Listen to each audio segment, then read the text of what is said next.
how the Rams have proven experts wrong and exceeded expectations. Are they a playoff team? We've got big takeaways from the Rams' 26-9 Week 6 win over the Cards. That's coming up next on Locked On Rams. You are Locked On Rams, your daily Los Angeles Rams podcast. Part of the Locked On Podcast Network, your team every day.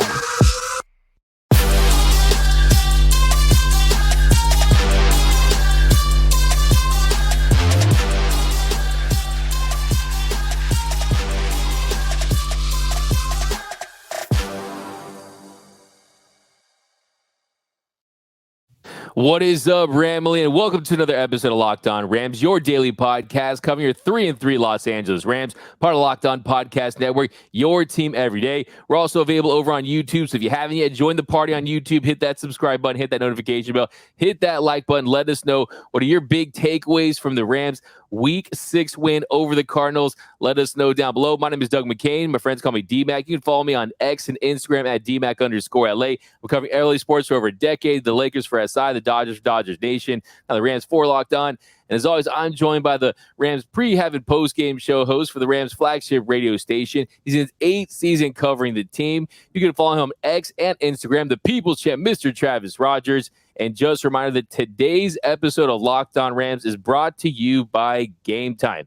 Download the Gametime app, create an account, and use code LOCKEDONNFL for $20 off your first purchase. Last-minute tickets, lowest price, guaranteed. On today's episode, we've got our big takeaways from the Rams win over the Cardinals. What does this mean? We're going to take a look a little bit at the playoff picture. But Travis, finally this Rams team, they come through in the second half. They get a pretty much complete game to close things out. You saw Sean McVay go to the running game, a much-needed win here in Week 6 to really keep this season and their playoff hopes alive. Yeah, the difference between 2-4 and 3-3 is much bigger than just one win, right? It's the difference between being in position for what's coming up next. And what I'm talking about is 3 games against better competition than you just saw. It means that you've got a real shot to be better than 500 by the time you get to your break in Week 10. It means that you're in position in the NFC to at least continue to talk about a playoff spot because look, I know everybody's in a good mood this morning. I know that the Rams are 3-3 and they look terrific in the second half. They look terrible in the first half. That they still haven't put together a 60-minute football game. We've seen them look great in the first half against San Francisco and Indianapolis and Philadelphia. We've seen them look great in the second half against Seattle and Arizona, but they haven't put together where they look good in both the first and the second half.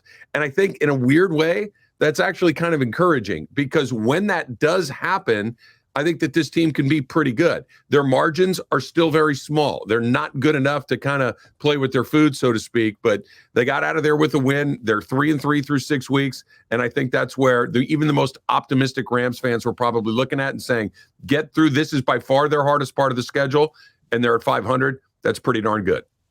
Yeah, to touch on that first half, it was frustrating. You saw some of those big third-down conversions, those runs by Dobbs, and it felt like they just had no life. They had no juice offensively. They weren't running the football at all. It looked like it was going to be a long day and that this season could have gotten away from them. But then you also point out the fact that they found a way to win this game. And what does that mean? You're sitting at 500 through the first 6 weeks of the season. You beat the teams you were supposed to, and then you went on the road in Week 1 to get that big win against the Seahawks. I mean, there are 3 losses were against teams that were the Super Bowl favorites, right? The 49ers, Eagles, both those teams lost last week, the Bengals as well. And in each of those games, you were competitive to varying degrees, and you had the fact that you're playing the first 4 weeks without Cooper Kupp. So I think you're absolutely right, is that this couldn't have gone any better if you're a Rams fan. Maybe you steal a win against the Bengals and you're over 500, but I think right now you have to be happy with where they're at.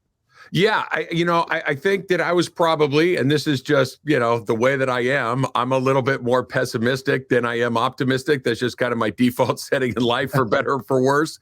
I thought that this maybe could be a 2-4 spot for them. If things really kind of went haywire, maybe a 1-5 spot, and that they're not, I think is really encouraging. I know we're going to talk about Cooper Kupp coming up here in just a little bit, but the element that he brings, the fact that they committed to the running game the way that they did yesterday. And I said this on the postgame show, Kirk Morrison and I were talking afterwards. I think that the only real fair criticism of Sean McVay and his coaching tenure with the Rams is his reluctance to commit to the run game and the way that he moves off of it when it's not running. They ran the ball 3 times in the first half. And then they came out in the second half and they started to run the ball. Kyren Williams ends up with 158 yards. And I just think that light bulb goes off in Sean McVay's head like, oh, you know what? I have to commit to the run. And it changed everything. It was a really refreshing second half. And now they got to get to work. They got Pittsburgh, Dallas, Green Bay coming up.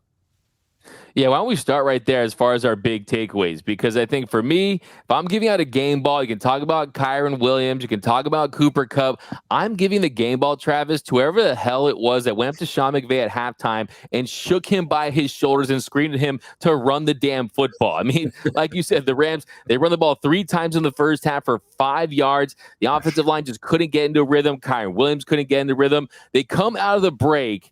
I could not believe what I was seeing. They pounded the rock 8 consecutive times for 60 yards. They capped it off with a Cooper Kupp 13-yard touchdown, 2 plays later after that. And then you saw 9 straight rush plays to start the second half. That was the most in the McVay era. The previous high was 5. I think you look at this offensive line, Travis, and it feels like their strength isn't pass protection. They're average at times in pass pro, but I think their strength is as a run block. How many times do we see, Travis, Kyren Williams go 6, 7, 8 yards without being touched? Yep. They even signed Dotson on the right side. Yep. I was really impressed with the run game, and I think that was the biggest reason why they won the game. Look, at its most basic level, football is a game of moving somebody against their will. It's a game of being able to push someone that doesn't want to be pushed.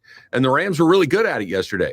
Those 9 consecutive runs, you mentioned Rob Havenstein. I heard a quote from him after the game. It says it wasn't so much like a strategic decision. It was more of a attitude decision that we're going to come downhill at you.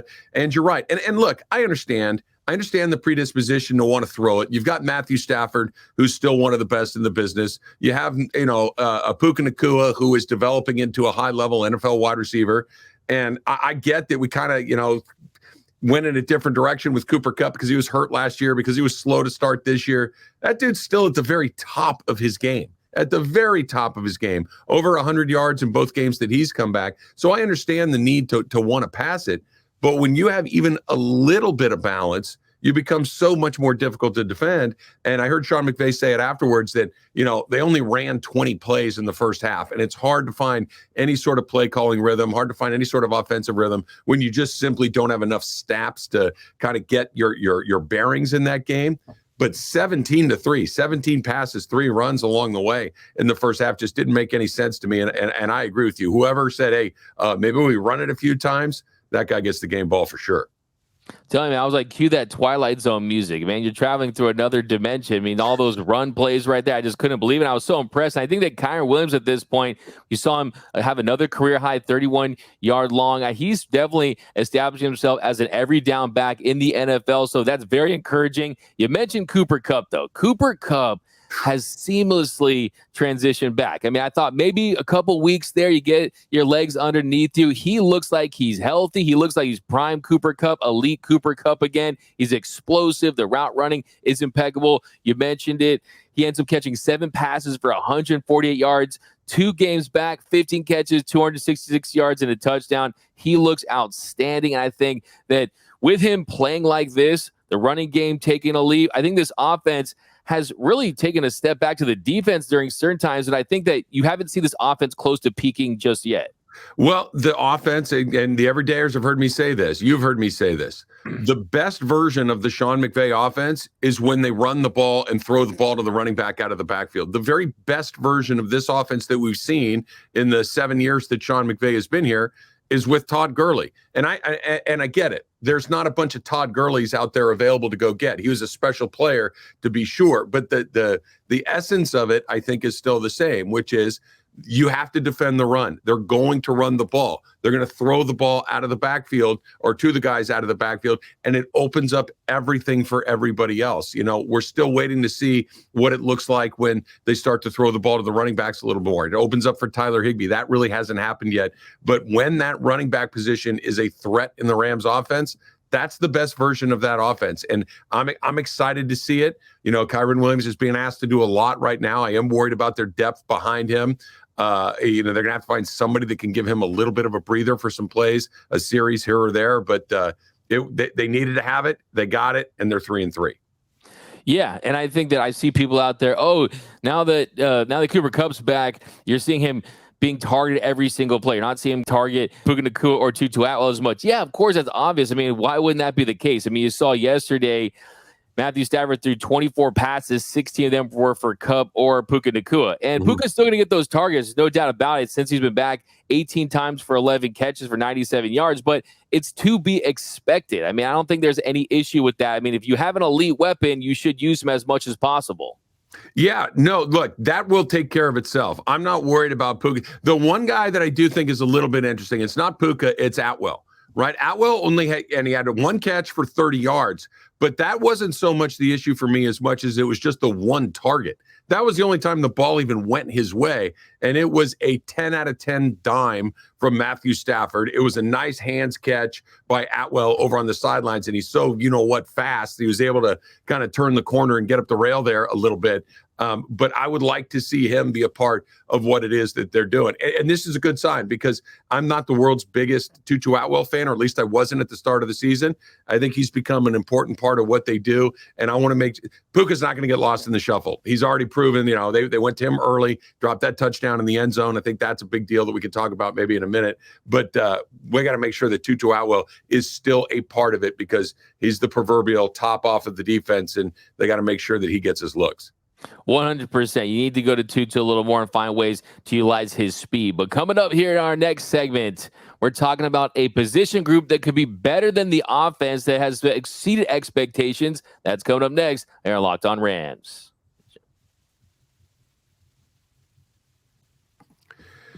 All right, let's talk about that Gametime app, DMAC, right? Because I know you, me, we love to go to games, and we love to go to games with our buddies. And sometimes you wait till the last minute to get those tickets.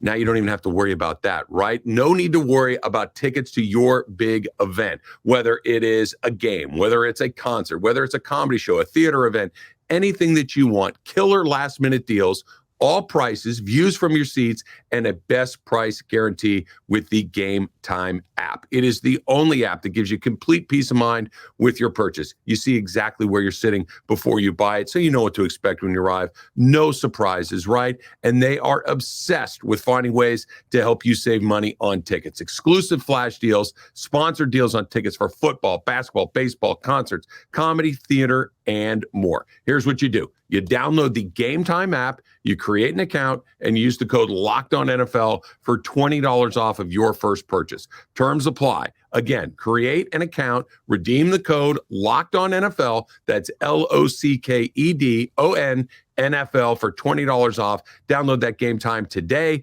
Last minute tickets, lowest price guaranteed. And after you're done doing that, PrizePicks. How much fun is football, right? How much fun is just watching the games and having a good time? How about more football, right? Here's what you do. You can make 25 times your money this football season. You select two or more players, pick more or less on their projected stats, and place your entry. How about that? You get to test your skills on PrizePicks this football season in the most exciting way possible. You can turn $10 into $250 with just a few taps. So you like OBJ more or less than the 50 yards. You like Josh Allen more or less than 2 passing touchdowns. PrizePicks, that's where you go, right? PrizePicks is going to make sure that you have a great time. Super easy to do it. Go to prizepicks.com/LockedOnNFL. Use the code LockedOnNFL for a first deposit match of up to $100. Let me give it to you one more time. PrizePicks.com/LockedOnNFL, and that LockedOnNFL code will get you a first deposit match of up to $100.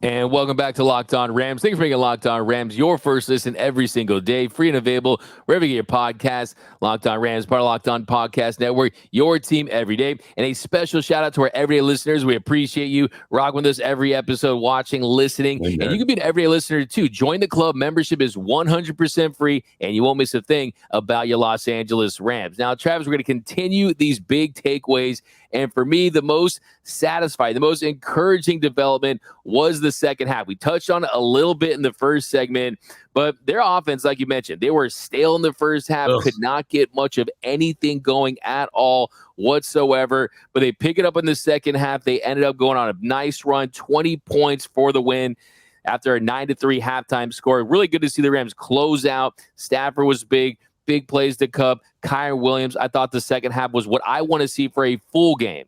It was almost a mirror image of what we've seen a couple of times so far this season, where the Rams play a great first half and then do something really weird towards the end of the first half, right before halftime.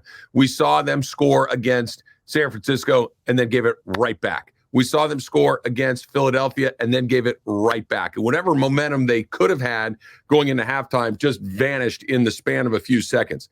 Well, the Rams kind of did that to the Cardinals yesterday. That the Rams had nothing cooking all day long in the first half. And then right before the end of the half, they hit the big play to Cooper Kupp. They get a field goal, and they go in with a little bit of momentum after actually playing, the first 29 and a half minutes of the half pretty poorly. They had a little bit of a spark. And then they came out there and they hit the gas, and they looked a lot better in the second half. I would love to see that first half put together with a second half, because that's a pretty darn good football team. But like we said a bunch back over the course of the first 6 weeks, their margins just are not what they used to be. They're not quite talented enough to have a bad quarter or a bad half and have it not really matter. They were able to get by Arizona, but when you're playing these better teams, you can't get half the game can't be misplayed the way that it was yesterday and still expect to win. Yeah, it was the ultimate tale of two halves. If you look at that first half, you mentioned it, not as many play calls, didn't have as many plays, ran just 22 total plays in the first half. They scored 6 points, had just 118 total yards. Second half, believe it or not, I almost don't believe this, 25 run plays the second half. They scored 20 points, had 255 total yards in that span. If you look at their EPA play average in the first half, it was negative 0.261. Second half, it was 0.319. They picked it up big time, a 58.3 rushing success rate. The big question I have is, do you think that Sean McVay has almost learned his lesson? Do you think that Mike LaFleur is having a big impact? I feel like I'm hopeful it is, but I think I was almost feeling like McVay was saying to himself, oh, well, they're never going to expect to pass now. Let's just pass it 10 straight times, right? I mean, I'm just curious to see if he really knows if this is a winning formula moving forward. I think part of it was based on the opponent yesterday. I think part of it was an Arizona Cardinals thing. I don't know if you could do what they did yesterday against San Francisco or Philadelphia or a team like that has a much more stout defensive front than the Cardinals do. But to answer your question, D-Mac, no. I don't think this is going to be where Sean McVay has a change in his DNA and wants to throw it back to 1970s and run it 50 times a game. It's not going to happen. This is a guy that wants to pass it first. He wants to pass it second. He wants to pass it third. And then if there's nothing else to do, we're going to pass it one more time. This is how he passes. This is what he made his bones on in this league. He's an offensive innovating guy, and he likes to do it with his quarterback throwing the ball. That being said, we get one of these maybe once or twice a year where it's, all right, I have to do it because it's the only thing that's going to make sense. I don't think you're going to see a change in philosophy. I would expect them to come out against Pittsburgh next week and throw the you-know-what out of it. That's just what they do. It's who he is. It can be frustrating at times. I think it's one of the very fair criticisms of Sean McVay's era that his, I don't want to say refusal, but his reluctance to commit to the run game, I think is a very fair point of criticism. Now, I think you bring up a great point there as far as their talent advantage that they did have. A lot of times that's been the issue with the Rams as far as their depth over the roster. And I think they had a significant talent advantage in this one. They just kind of bullied them up front. They took advantage of that. So give them credit for going to that, but that is not necessarily going to be the case against more talented teams like we saw last week. But want to give a lot of credit to this Rams defense. My next big takeaway is, Travis, what have I told you before the season? That the Rams would be sitting at 3-3, but the defense would be more consistent and outplaying the offense for the last several weeks. I mean, it can be very agonizing to watch this bend but don't break style of defense. This game in particular, you saw the Cards convert multiple third and long situations, but give Raheem Morris and the Rams a ton of credit for keeping the Rams in this one in the first half and really preventing them from getting in the end zone. And they came out of the end zone for the entire game. You also forced those turnovers of the Roseboom interception, pass behind Ertz there from Dobbs. But I still think this defense, they just do enough to get the job done. You mentioned a couple of things. Number one, the defense only gave up 6 points yesterday. That other three was courtesy of Austin Trammell fumbling the ball, on a punt and giving Arizona a very short field. The defense didn't give up any yards on that drive. So for all intents and purposes, the defense had a 6-point day, which is extraordinary in the NFL. Even against a team like the Cardinals, you expect an NFL team to find the end zone at least once or twice in a game, and they did not. So credit to those guys. And I like the other thing that you brought up, D-Mac. They took the ball away for the first time all season long with somebody not named Ahkello Witherspoon, right? You saw Roseboom with his first interception. You saw Byron Young with a forced fumble. You saw them really kind of do the things that we hadn't seen them do defensively, not just keep people out of the end zone, but take the ball away. They only had 2 sacks. Like at the end of the day, if you just looked at the box score, only 2 sacks for the Rams. But they hit Josh Dobbs a lot. Like he was on his back a lot. He was under pressure a lot. Now, again, it's Arizona. Understanding that is a certain type of team this year. That's probably a team that's going to win, less than a handful of games. But they did what they're supposed to do against a team like that. Getting pressure on the quarterback, forcing him to move his feet, hitting him, sacking him a couple of times, and taking it away twice, which seems pretty pedestrian. But for the Rams so far this season, they doubled up their turnover rate.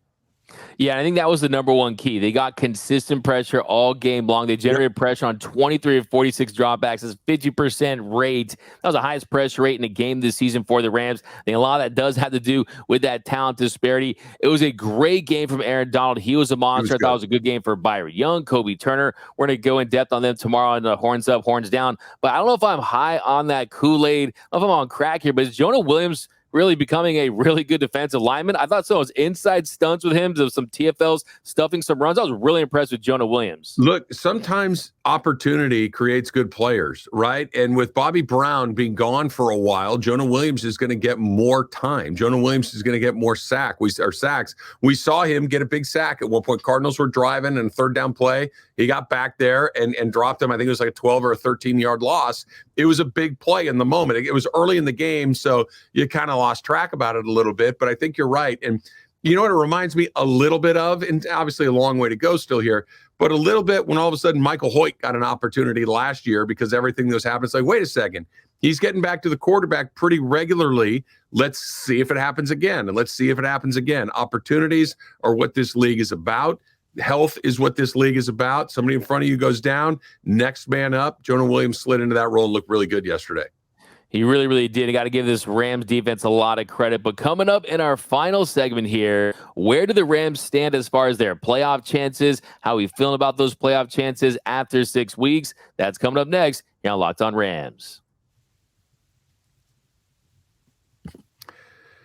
All right, D-Mac, these days, every new potential hire can feel like a high-stakes wager for your small business. So you want to be 100% certain that you have access to the best candidates available, the best qualified candidates available. That's why you have to check out LinkedIn Jobs. LinkedIn Jobs helps find the right people for your team faster and for free, right? Where I work, we get new guys in all the time, and the guys that click make a huge difference, but it's hard to find that right guy. Here's what you do with LinkedIn Jobs. You add your job and the purple hashtag hiring frame to your LinkedIn profile to spread the word that you're hiring. And simple tools like screening questions can make it easy to focus on candidates with just the right skills and experience so you can quickly prioritize who you would like to interview and hire. It's why small businesses rate LinkedIn Jobs #1 in delivering quality hires versus the leading competitors. LinkedIn Jobs helps you find qualified candidates you want to talk to